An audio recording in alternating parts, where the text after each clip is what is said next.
it in the north side, looking for a vibe on the Friday night shit. Ain't that right? Me and both my niggas kick it in the north side. What's up, y'all? This is Kontent Kingz. You are now sitting with royalty. My name is Drew. It's Khalil. Kyler. It's your boy Carson. This is Germ. All right, so you guys might have missed us last week, but we've been preparing for something really big this week. We got a couch. Yeah, we Big did. facts. We did get Check a us couch. out. We're sitting comfy. But we're also interviewing. It's our first interview. His name's Dylan. He has the Instagram page called ForgottenSeasonsNBA. He has about 40,000 followers, right under 40,000 followers. I started following him when he was like at 1,000, and he just started this account in April. Right? How many do we have? 235. Hey. You know what I mean? Just had to check. Only Shout been out. like a month and a half, 2 months. It's only been a month and a half, so I mean, Progress. progress. We'll get there. But yeah, this interview is really cool. You guys will love Dylan. He's a really cool guy. If you love sports, you will love this interview. Okay, he has a lot of good stuff to talk about, and make sure you follow his page and check out his podcast. Does Dylan want to go ahead and introduce himself? Tell everybody a little bit about yourself.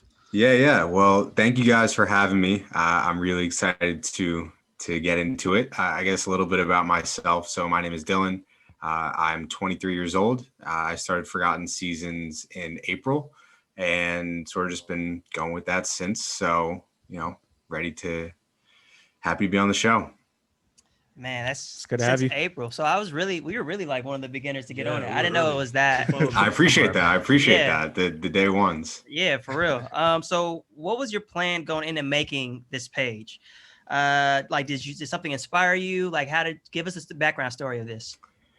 I mean, I could never say that like when I started it, I envisioned really anything, to be honest. I've just always been a huge hoops fan, played my whole life.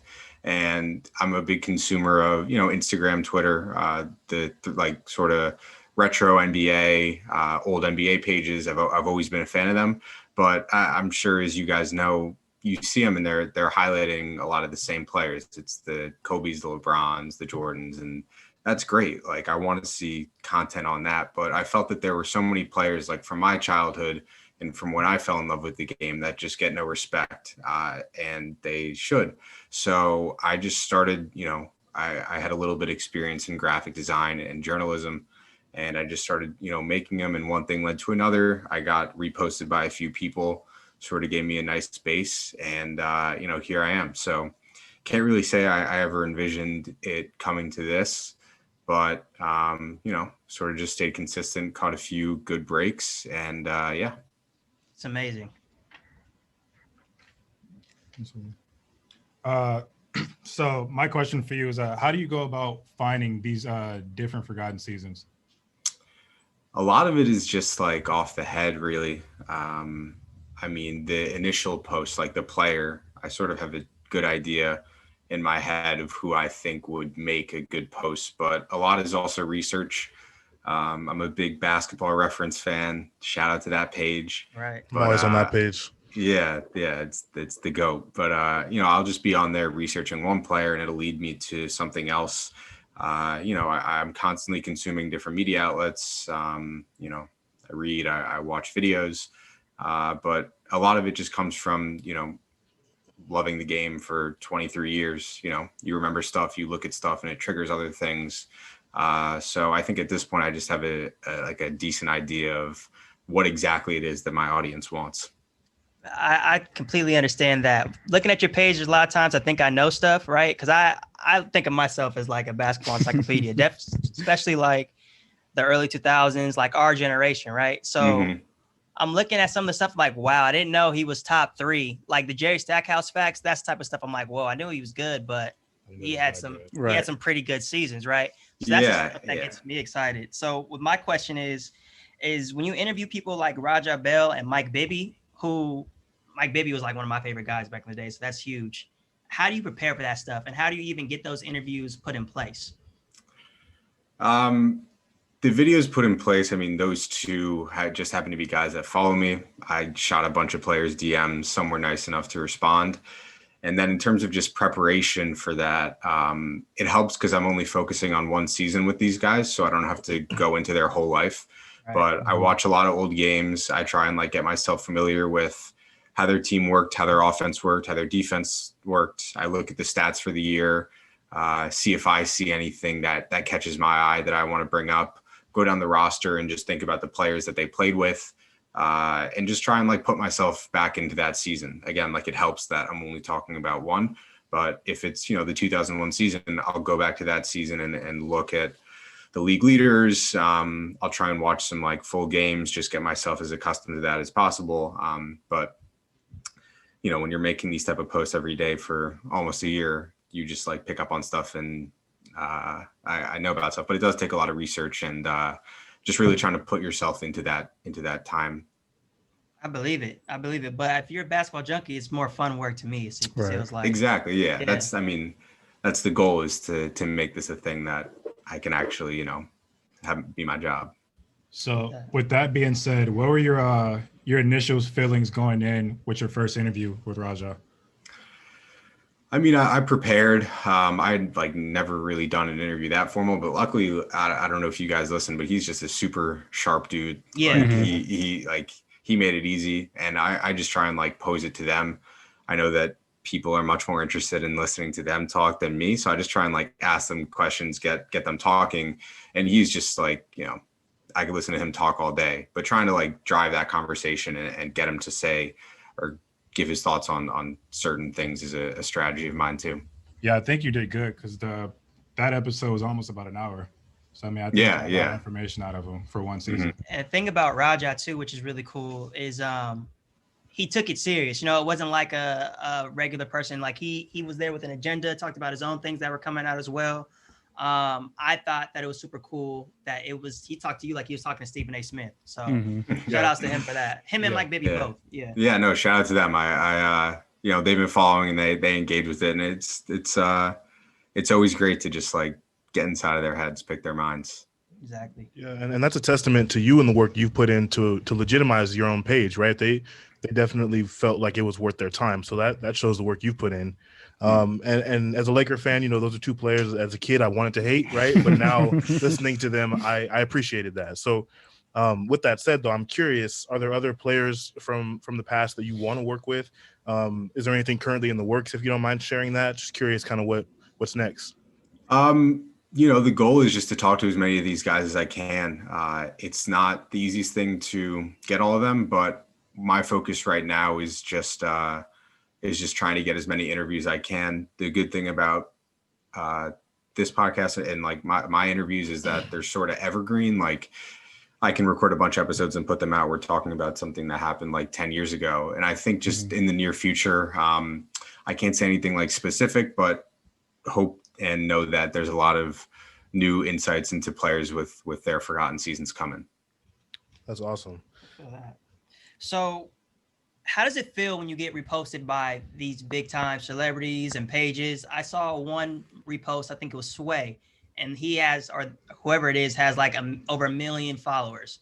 So how do you react when you get these type of reposts, and do you use those type of opportunities to really engage with them and get these connections as in terms of businesses or wherever they may lead? I mean, it's definitely validating, whenever something like that happens, it feels good. And at this point, I'm just trying to like put out my original content and try not to focus on how much engagement it's getting. But of course, whenever, a page like that or a player that I make the post about reposts you, it's validation into your work. And it sort of shows you that what you're doing is resonating with people. And the fact that they want to share it with more people is really cool. That's awesome. And you already touched on kind of when you first started where you were at, and you weren't really expecting it to blow up like this. But I guess now that it has, do you kind of have a more specific plan for how you want to continue to grow it? Or what do you foresee happening in terms of the continued growth? It's a good question. I mean, it definitely makes you think, when you have a few thousand followers, it's just, there's nothing much to think about other than trying to get more followers. But where I'm at now, and I feel like the concept is sort of proven. Like clearly people want to learn more about this, and they're hungry for content. So of course it makes me think about what the future of this could be. And in my mind, it's just like all the other big media outlets that we consume every day will be. that's my goal. I can't tell you that like I know how to get there, but at this point, I'm just trying to try new things. Like you said, try and forge these new relationships. And I feel as if I keep doing that, something's got to happen and it'll take me somewhere. So, you know, my goal is the top, but in terms of getting there, I don't know, but just work every day. Well, you're off to a great start, man. So we respect that. Thank you. Yeah. No, man, you're definitely on your way. I think, you know, you're doing everything right. Like we could learn from you. Like we have some questions in terms of just some advice maybe you can give us on how on a podcast you can just grow. Because you like it seems like every other day you have another 1,000 followers on your hands. So if you can give us some advice maybe on how we can grow to even get to 1,000, you know, like what's some advice you'd give us? I mean, honestly, like I caught a few lucky breaks, you know. You got to get the name circulating more. And I paid at the beginning like a few dollars a day for like advertising, running like sponsored posts. That helps, you know. Okay. Between the 5 of you could each pay $1 a day, and it just gets more eyeballs. That's what it's about. You guys can create the best content in the world, but if you're not at least presenting it to eyeballs, you know, like I said, there's lucky breaks. You get reposted by somebody, but I think just keep doing what you're doing, have faith in what your product is. And it's clearly something good if you've gotten to this point, and just try and get those eyeballs on, but don't alter your content because there's more eyeballs on. Like stay true, work every day and you'll catch a few breaks. I like that. I feel That's that. good stuff. Yeah. So when did you realize your page was getting very popular and it was turning from just a hobby to like something you can actually do going forward? I mean, technically, like it is still a hobby. Like I don't make much off it. I got a job, but like before that, I think just like at the beginning, people would reach out to me and say that they really like the concept, and that helps. Like when your friends support you and like they also believe in what the vision is, that definitely helps. Yeah. So, I mean, even just like one person reaching out to you, and again, like, I'd like to say that I don't need like validation, but once somebody comes to you and say like, hey, I really like what you're doing, like, I think it's cool. If one person says that, then another and another and another one might. So, when I realized that it was something that was good, I don't know, maybe like after a few thousand, like it was growing, people are commenting, like people I don't know, just on social media saying like, this is dope, this is cool. So, honestly, just like the support of my fans is once that started coming, like random people doing that, I think that's when I sort of realized that, okay, I could be onto something. Right. So I want to get back to you said you played basketball for a little bit. We've all played basketball. Yeah. Okay. So you're a Knicks fan, right? Yes, sir. So I just want to know, what do you think about the Knicks right now? And are you trying to try out? Because at this point, it feels like they need some help. If you got any athleticism, it might take you on.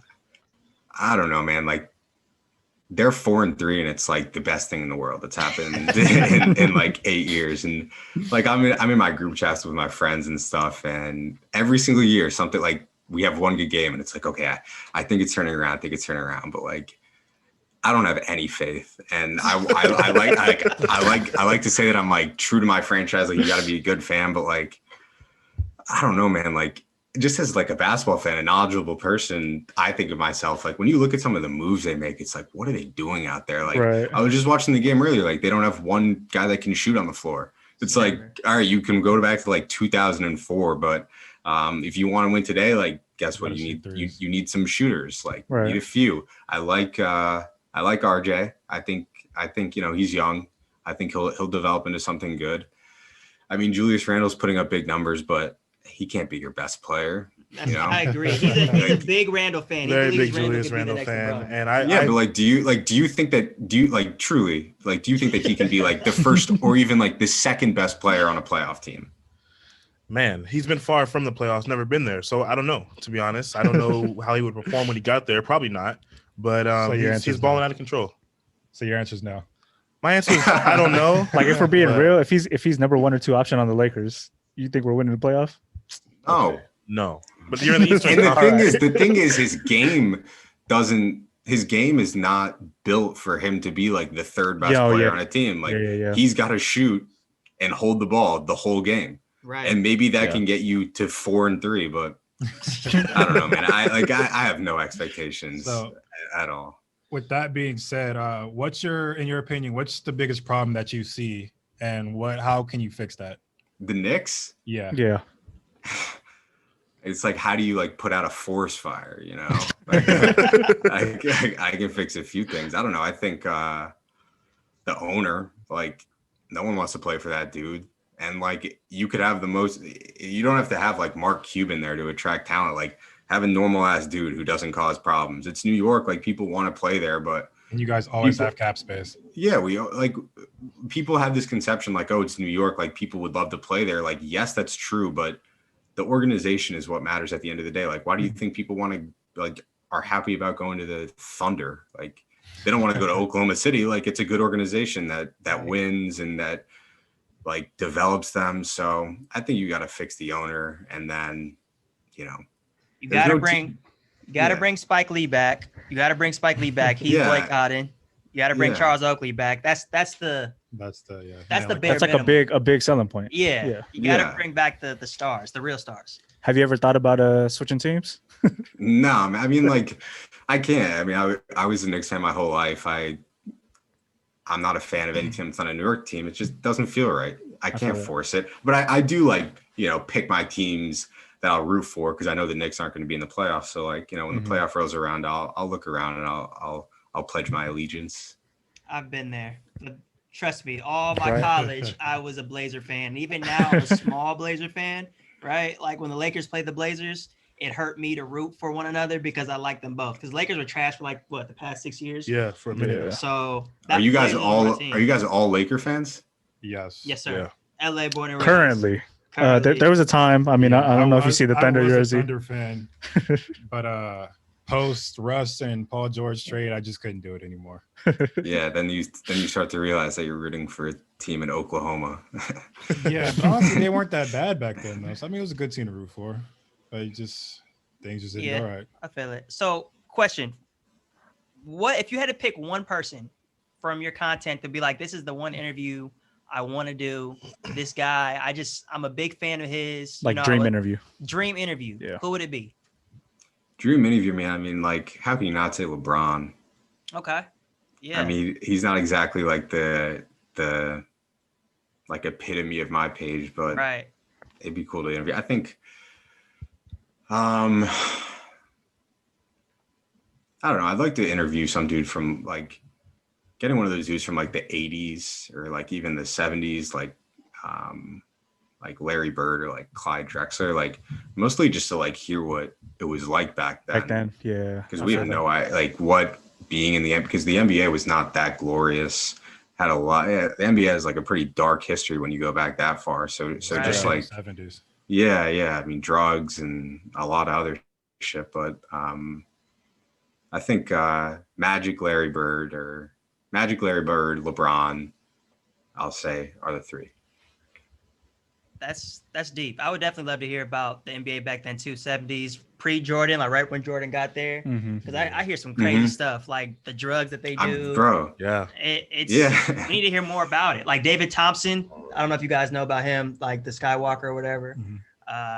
I would love to just sit down with him because he was like supposed to be, they're supposed to be raw, and then one day they just fall off. Coke got him. You know what I mean?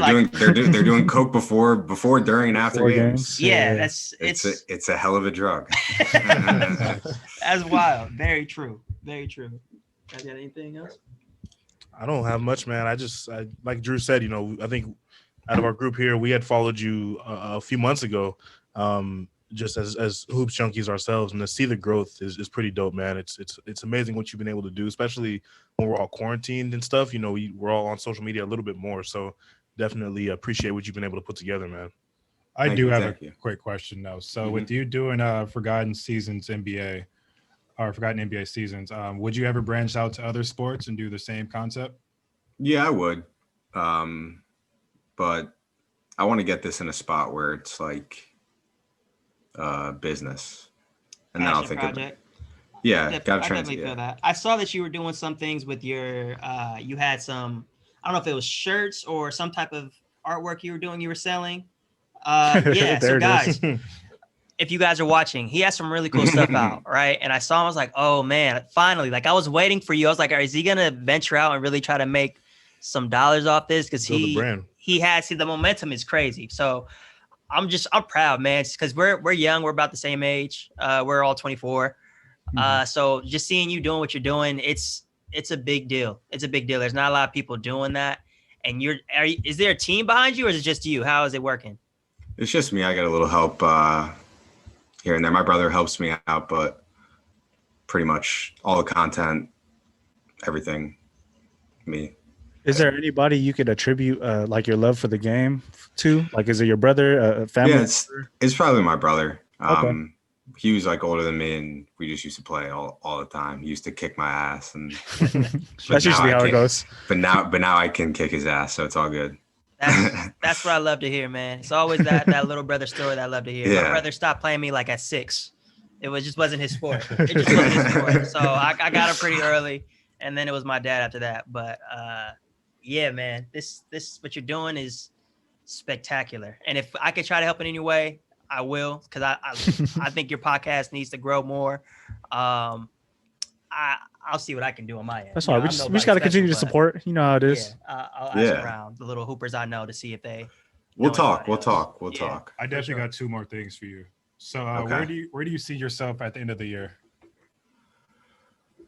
I mean, shit. The way that it's going right now, I don't know if there's going to be end of the year, but at the end of this year, I'd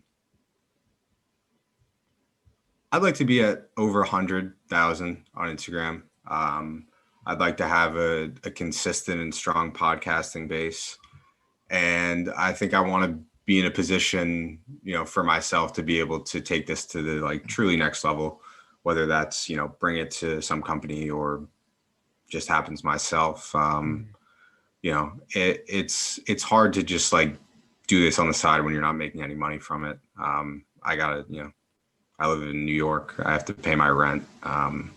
So at the end of next year, hopefully if I have this, as a well-oiled machine, a money-making machine, that'd be great. I feel that. All right, last thing. We usually have a segment called Hot Take, where we kind of bring something up to the table. Okay. We kind of discuss how we feel about it. So I just wanted to ask, what's a hot take you have for this up and coming NBA season?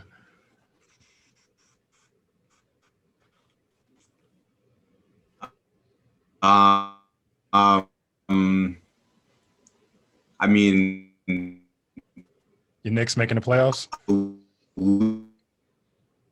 or take first, I think the knockouts. I think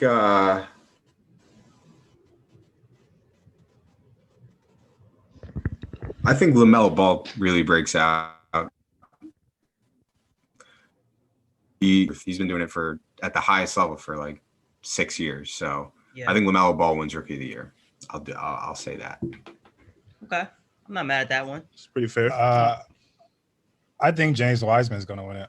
Do you? Why? Yeah, Let's hear it. because he's one of the focal points on the Warriors. We know they don't have a big at all, so he's a go-to big, and he's been playing very well on both sides of the ball thus far. The Warriors going to win. Like, are they going to win anything? I'm sure they'll win just as much or more games than the Hornets. That's fair. 2 different conferences though. Yeah. I think LaMelo, just with his story, is going to win Rookie of the Year because Same. I think, especially with his brother having a bad rookie season, supposedly like compared to his hype, and LaMelo almost like surpassing his hype, they'll give it to him. It's LaMelo's to lose, to me. It's To me. also Yeah. interesting Like, too, it's- though, that the coach doesn't start him. Meanwhile, Devontae Graham is shooting like terrible, right? Like that spot might be up for grabs. And if he can Yeah. get in that starting lineup, who knows what he can do? Mm-hmm. The Facts. confidence is for sure there. That's definitely that. It's been there. When you- Yeah. when you've been on TV since you've been like 13. But It's all of it is a small brother that's like just as confident as his dad, and it's a wrap. That's why. Like, it's too It's much a hype wrap. around you for you. Yeah, bro. They're not to- they're the polar opposite. I don't know if that like they don't show any emotion ever. Yeah, it's always been like that. We actually we played against the Ball brothers, but the little one was too young. But it's always been like that. Like straight shooter, They don't talk. don't talk. You know what I mean? They're straight. Like, They're killers, though. straight Yeah, killers it's on the some court. dogs. You can't stop them, and they're not saying a word to you. But It's- they're it's- confident though, because I think Lonzo did an article entry in, was it The Athletic maybe, where he was basically like, I don't say much, but I agree with everything my dad says. Like all the hype that you see publicly, I feel the same way. And Yeah. you got to think like that confidence is always going to be there, even if they don't show it. Exactly. Most definitely. Well, all right. That seems about our time. We don't want to take too much of your time, man. We just really appreciate you guys. Are you doing this for us? We're all huge fans, and I think you get 100,000 in 4 months. Yeah, About I 4 was gonna months say, the way he'll hit that it's coming for before you, the end man. of the year. So I appreciate you rocking with us, and I hope you enjoy the rest of your night. Is there anything you want to ask us before we head off? Any questions for us? Well, first off, just thank you for having me on. Like, truly down to hop on anytime. Do my part. I think for you guys, like, what is your goal? Like, where do you see your guys at the end of the year? I'll throw that one on you. That's a good question. I see us at the end of the year having a strong base. I think I see us having, because we have a few people in the works who are coming on the show, and hopefully when they tell their people that, I've been on the show, they're cool guys, they're really serious about this, that we'll have a strong enough base and fan base to where we could take that next step in terms of making it a business ourselves. Like, we really believe in ourselves. I feel like we're all pretty engaged on this. So I think I speak for everyone. That's a solid year goal. Mhm. Solid. Yeah. Also want to add too, just continuing to keep getting better with the content that we're actually putting out. Like the episode before this one, we felt that was our best episode thus far. But obviously that was only our 6th episode, so there's only room for improvement. And I think this episode is not going to be our best episode thus far. But, So, I mean, it's Yeah, it's our like, first I'm interview. hoping it just continues to push in that direction. yeah. And then on top of that, I feel like, if we want to go to like end of year goals, I feel like by the end of the year, our production value will probably get a lot better too.